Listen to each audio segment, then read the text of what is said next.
Election की जो प्रक्रिया है तुरंत प्रारंभ हो गई है। आज आप लोग भी देखे होंगे, हम लोग सभी ऑफिसर्स को बुला करके ज़िले के सभी ऑफिसर्स मीटिंग हॉल में प्रशिक्षण भी ले रहे हैं। हम लोगों ने भी एड्रेस किया है और बीसी के माध्यम से भी सभी पीडीओ, सीओ, थाना अध्यक्ष लेवल तक सब लोगों के साथ हम लोग बैठक कर रहे हैं।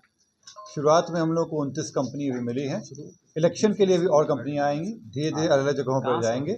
अभी जो हम लोग के पास कंपनी आई है वो हम लोग हर एक विधानसभा क्षेत्र में अभी दिए हैं, जिसका इस्तेमाल किया जा रहा है एरिया डोमिनेशन के लिए और चेकिंग वगैरह करने के लिए। नमस्कार, न्यूज़ फॉर नेशन देख रहे हैं आप। मैं हूं अनिल। बिहार विधानसभा के चुनाव के तारीखों का ऐलान कर दिया गया है। दरअसल 6 नवंबर और 11 नवंबर को यहां 2 चरणों में चुनाव संपन्न कराने की घोषणा चुनाव आयोग के द्वारा कर दी गई है। तो वहीं दूसरी बात हम करें तो 14 नवंबर को वो वोटिंग के गणना की प्रक्रिया रखी गई है और इन्हीं तारीखों को देखा जाए तो कहीं ना कहीं पूरे चुनाव की प्रक्रिया जो है वो समाप्त हो जाएगी और किसकी किस्मत में सीट होगा और कौन सत्ता से बाहर होगा, इसका भी कहीं ना कहीं जनता जनार्दन जो है वो निर्णय ले लेगी। ऐसे में निष्पक्ष चुनाव कराने को लेकर पटना जिलाधिकारी ने साफ तौर पे बताया है कि इस बार 2 चरणों में चुनाव होने वाला है।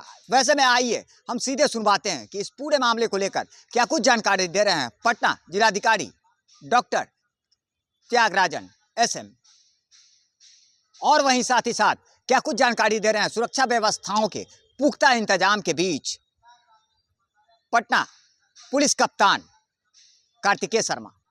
है ना, जैसे नामांकन के लास्ट दिन आप भरिएगा तो फॉर्म निष्पादन के लिए पीरियड पार नहीं होगा तो निष्पादन करेंगे नहीं, तो आप अप्लाई करके भी आपको फायदा नहीं होगा। इसलिए 10 दिन के पहले कर दीजिएगा, आप इस विधानसभा चुनाव में वोट के लिए योग्यता बन जाए। अन्यथा आपका नाम तो आ जाएगी लेकिन इस विधानसभा चुनाव के पहले नहीं, आप वोट नहीं करना। इसलिए 10 दिन आपको वोट डाल देना।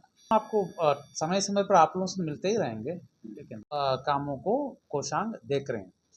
सामान्य जानकारी के तौर पर जो डेट्स हैं, शेड्यूल हैं, वो हमने आपके समक्ष रखा है। इसके साथ जो विधानसभा वार नंबर ऑफ इलेक्टर्स हैं आज के तारीख में वो भी रखा है। इसी संदर्भ में एक महत्वपूर्ण बात यह है कि अभी भी अगर किसी का नाम छूटा रहा जो एलिजिबल है वो नाम जोड़ा सकते हैं। वो अपने जो हैं NVSP पोर्टल, जो ऑनलाइन पोर्टल के माध्यम से अप्लाई करेंगे या BLO से भी संपर्क कर करके ऑफलाइन फॉर्म भरेंगे तो नॉमिनेशन के लास्ट दिन तक प्राप्त फॉर्म्स को हम लोग डिस्पोज करके उसको भी हम लोग सप्लीमेंट्री सूची के तौर पर देंगे, जो वोट करने के लिए उनका भी अधिकार रहेगा। अभी भी कोई चिंता नहीं करना। अगर किसी को दिक्कत है कि कहीं किसी का नाम छूटा रह गया है या जोड़ना चाहते हैं पहली बार, तो डेफिनेटली कोई चिंता करने की बात नहीं, अभी भी समय है। ये बात आपके माध्यम से मैं सभी वोटर्स को कहना चाहूँगा। ECI ने अभी ECI वोटर सर्च फैसिलिटी जारी किया है। आप ECI वेबसाइट में जा करके या पोर्टल में जा करके या VHA एक ऐप होता है, वोटर हेल्पलाइन ऐप, उसमें जा करके आप अपने एपिक नंबर डाल करके आपका बूथ सर्च कर सकते हैं। आप किस बूथ में किस सीरियल नंबर में है वो सर्च कर सकते हैं। इसको हम लोगों को व्यापक तौर पर प्रचार करने की आवश्यकता है, विशेषकर शहरी क्षेत्रों में जो टेक सेवी लोग हैं, जो यूथ हैं, वो टेक्नोलॉजी को यूज़ करते हैं। सिंपल ये ऐप है, इसके माध्यम से या पोर्टल में जा करके अपना बूथ और नाम सर्च कर ले ताकि इलेक्शन तिथि के पहले ही वो निश्चिंत हो जाएंगे कहाँ पर वो कैसे वोट करना है। मैंने कहा आदर्श आचार संहिता जो है तुरंत प्रभाव से लागू हो गया है। आदर्श आचार संहिता पदाधिकारी के ऊपर भी लागू है, पॉलिटिकल पार्टीज कैंडिडेट्स के ऊपर भी लागू है, मीडिया के ऊपर भी कुछ कंडीशंस हैं, जो भी स्टेक होल्डर्स हैं सबके विरुद्ध, सबके ऊपर ये लागू है। ये सब हम लोगों के संयुक्त और मिलजुल करके हम लोग प्रयास करते हुए आदर्श आचार संहिता का पालन करना है, करवाना है। सभी लोग का ये दायित्व है कि हम लोग इसका पालन करें। इसका प्रावधान, आपके कुछ प्रावधान जो हैं आपके जानकारी के लिए दी गई है। मेरा व्यक्तिगत तौर पर यह अनुरोध है कि जो पोस्टर बैनर फ्लेक्सीज हटाने के लिए आज हम लोगों ने सभी पदाधिकारियों को निर्देश दिया है। आपसे मेरा अनुरोध है कि अगर ऐसा संज्ञान में, क्योंकि उसका टाइम रहता है 24 घंटे के अंदर हमें होर्डिंग्स हटाना है जो पब्लिक है, और 48 घंटे के अंदर हमें पब्लिक प्रॉपर्टी में जो दीवार है उसको हटाना है, 72 घंटे के अंदर प्राइवेट होर्डिंग्स हैं उसको हम लोग को क्लियर करना है। तो अगर आपको कहीं जानकारी है हमें बताएं, एसडीओ को बताएं, थाना अध्यक्ष को बताएं, जो हमारा नज़र में नहीं आ रहा हो, इंस्टेड ऑफ हम लोग उसको नेगेटिव रूप में उसको ना लें, क्योंकि समय भी भारत निर्वाचन आयोग ने निर्धारित किया 72 घंटे के अंदर सभी होर्डिंग्स हटा देना है, क्योंकि वो बहुत विजिबल चीज़ है। उसमें प्राय होता है कि कोई मीडिया के सज्जन देख लिए हैं, उनको लगता है कि नहीं कार्रवाई नहीं हुई, वो अपने न्यूज़ चला रहे हैं, तो वो थोड़ा नेगेटिव परसेप्शन बन जाता है। उसको हम लोग थोड़ा अवॉइड करके 72 घंटे तक हम लोग को सूचना देंगे तो हम हटा भी देंगे। 72 घंटे के बाद अगर कायम रखता है, कोई हटा नहीं रहा है, तो हम लोग कार्रवाई भी करेंगे। जिलापूर्ण बिंदु हम लोगों को जनता के बीच प्रचार करना है।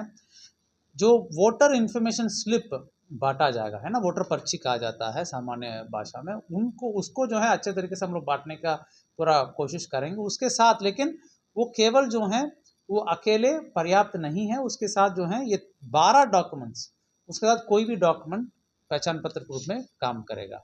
ये प्रचार लोगों को जरूर होना चाहिए। कई जगह कई बार ऐसा हो जाता है कि केवल पर्ची लेकर के आते हैं तो वोट लोग नहीं दे पाते हैं क्या, इसलिए 12 डॉक्यूमेंट्स के बारे में ये हमेशा रहा, ये कोई नया चीज़ नहीं है, इसको लेकर के कोई नया कोई ये पैनिक होने के या भ्रम की स्थिति नहीं हो, ये हमेशा रहा है।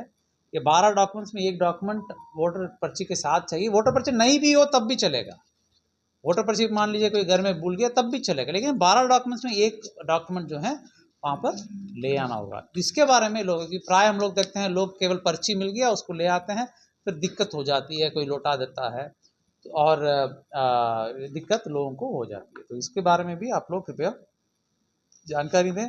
बाकी जो है नया इनिशिएटिव इस बार आयोग कई कार्रवाई कर रही है। मोबाइल डिपॉजिशन फैसिलिटी आज प्रेस नोट के माध्यम से भी आपको अवगत कराया गया है, तो उसको भी आप लोग देख लें। प्रेस नोट भी आपको दिया जा रहा है, उसको भी आप लोग पढ़ लें। हम लोग भी कई नए इनिशिएटिव्स करेंगे और विशेषकर शहरी क्षेत्र में वोट बढ़ाने के लिए हम लोग कई प्रयास डेफिनेटली इस बार करेंगे, तो उसका भी हम आपको समय समय पर हम लोग अवगत कराते रहेंगे। 17 साल के ऊपर के लोगों के लिए होम वोटिंग का भी प्रावधान रहेगी, बट वो ऑप्शन है, ये बात भी आप लोगों के माध्यम से बताना चाहूँगा, वो कंपलसरी नहीं है। अगर 85 साल के ऊपर भी इस लोकतंत्र की महापर्व में बूथ में आकर के भाग लेना चाहते हैं, वोट देना चाहते हैं, बिल्कुल स्वागत होगी, उनको वहाँ रैंप रहेगा, वहाँ पर व्यवस्था रहेगी। लेकिन अगर वो चाहते हैं कि नहीं मैं घर में ही वोट देना चाहता हूँ, तो वो भी व्यवस्था रहेगी उनके लिए भी, और दिव्यांग लोगों के लिए वोट करेंगे, वो ऑप्ट करेंगे उनके लिए कि जो 85 साल के ऊपर और जो PWD कहा जाता है, यानी दिव्यांग जन के सूची जो है सभी विधानसभा में हम लोग के पास उपलब्ध है। तो इनको BLO के माध्यम से फॉर्म वितरित किया जाएगा, उसमें जो इच्छुक हैं वो वापस करते हैं, तो वापस जो करेंगे उनके संख्या निर्धारित कर उनकी योग्यता एक बार जांच किया जाता है कि उतना परसेंटेज दिव्यांग हैं और वास्तव में 85 साल के ऊपर हैं, तो जांच के बाद सही पाया जाएगा तो फिर उनको होम वोटिंग के लिए व्यवस्था की जाती है। वो सब आने वाले समय हम लोग बताएंगे। अभी 10,000 के ऊपर आपको राशि लेकर के नहीं चलना चाहिए। अगर आप कोई बिजनेसमैन हैं, कोई टूरिस्ट हैं, आपको ले जाने के लिए आवश्यकता है, तो फिर आप उचित कागज रखना चाहिए, ठीक है।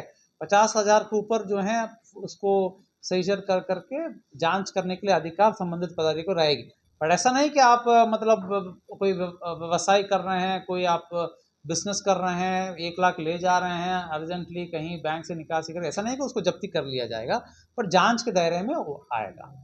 4 बजे भारत निर्वाचन आयोग ने विस्तार से प्रेस कॉन्फ्रेंस के माध्यम से आम सभा विधानसभा चुनाव 2025 बिहार के घोषणा की। जिस वक्त भारत निर्वाचन आयोग ने घोषणा किया उसी वक्त से मॉडल कोड भी लागू हो चुका है। सो इलेक्शन की जो प्रक्रिया है तुरंत प्रारंभ हो गई है। आज आप लोग भी देखे होंगे, हम लोग सभी ऑफिसर्स को बुला करके, जिले के सभी ऑफिसर्स मीटिंग हॉल में प्रशिक्षण भी ले रहे हैं। हम लोगों ने भी एड्रेस किया है और बीसी के माध्यम से भी सभी पीडीओ सीओ थाना अध्यक्ष लेवल तक सब लोगों के साथ हम लोग बैठक कर रहे हैं। जो भी भारत निर्वाचन आयोग के डायरेक्शंस हैं और जो भी प्रक्रिया शुरू होना है उस पर हम लोग कार्रवाई तुरंत प्रभाव से शुरू कर दिए हैं। सो इमीडिएटली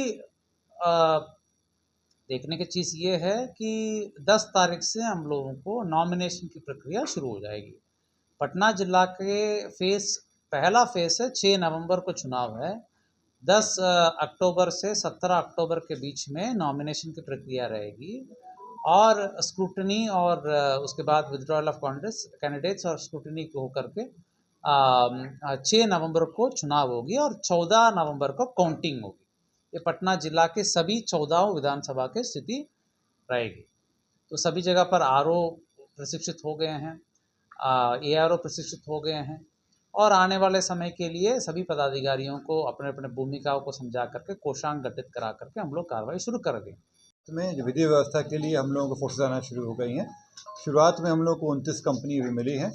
इलेक्शन के लिए भी और कंपनियां आएंगी, धीरे धीरे अलग अलग जगहों पर जाएंगे। अभी जो हम लोग के पास कंपनी आई है वो हम लोग हर एक विधानसभा क्षेत्र में अभी दिए हैं, जिसका इस्तेमाल किया जा रहा है एरिया डोमिनेशन के लिए और चेकिंग वगैरह करने के लिए। अभी और कंपनियाँ आएंगी जो धीरे धीरे हम लोग को अलॉट हो रही हैं और इलेक्शन में ये कोशिश है कि मैक्सिमम लोग यूटिलाइजेशन हो सके। सर टाल क्षेत्र हर वो चीज़ें किए जाएंगे ताकि इलेक्शन बहुत ही पीसफुल ढंग से बिना कोई इवेंट के संपन्न कराया जा सके। इसके लिए हम लोग प्रतिबद्ध हैं और ये सारे इलेक्शंस जो हैं बिना किसी भी घटना दुर्घटना के संपन्न कराए जाएंगे। पहले 32 चेकिंग पॉइंट बनाए गए हैं जो जिला के बॉर्डर्स पे हैं। इसके अलावा जो जिला के अंदर के भी हैं चेकिंग, वो अलग से बनाए जाएंगे, विभिन्न जगहों पर रहेगा। लेकिन जो 32 चेकिंग पॉइंट हैं जो जिला के बॉर्डर जो हम लोग अन्य जिलों के साथ रहता है वहाँ पे ये चालू कराए जाएंगे। सीसीए में अब 184 लोगों का ऑर्डर निकल चुका है, अन्य लोगों का प्रपोजल भी है। इसमें वो लोग कुछ जिला के अंदर में विभिन्न थानों में हाजिरी दे रहे हैं और कुछ को जिला के बाहर भी थाने में हाजिरी देना है। ये सब को इंश्योर कराया जा रहा है और जो नहीं दे रहे हैं हाजिरी उन पर कार्रवाई की जाए।